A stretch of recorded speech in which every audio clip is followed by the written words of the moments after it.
Assalamualaikum warahmatullahi wabarakatuh.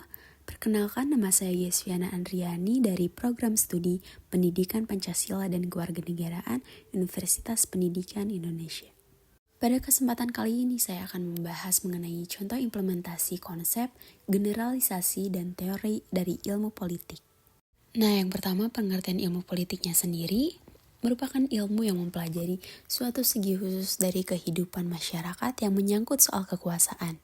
Secara umum, ilmu politik adalah ilmu yang mengkaji tentang hubungan kekuasaan, baik sesama warga negara, antar warga negara dan negara, maupun hubungan sesama negara.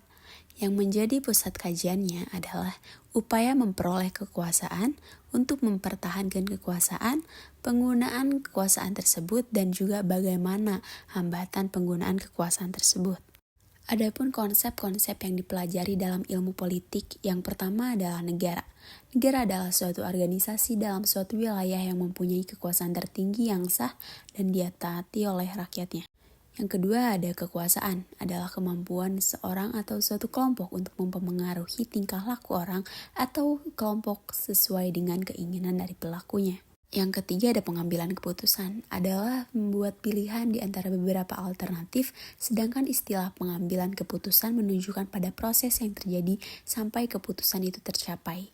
Yang keempat ada kebijakan umum, adalah kumpulan keputusan yang diambil oleh seseorang pelaku atau kelompok politik dalam usaha memilih tujuan-tujuan dan cara-cara untuk mencapai tujuan-tujuan itu.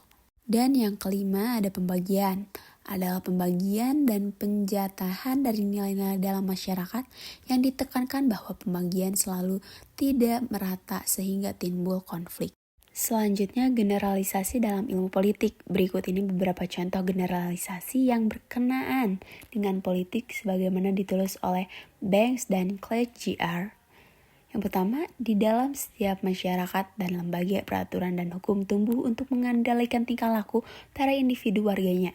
Para individu biasanya mengalami salah satu jenis hukum apabila penguasa berhasil menangkap mereka karena melanggar hukum. Yang kedua, ada para penguasa cenderung menolak setiap perubahan yang dirasakan akan mengurangi kekuasaan dan pengaruh mereka.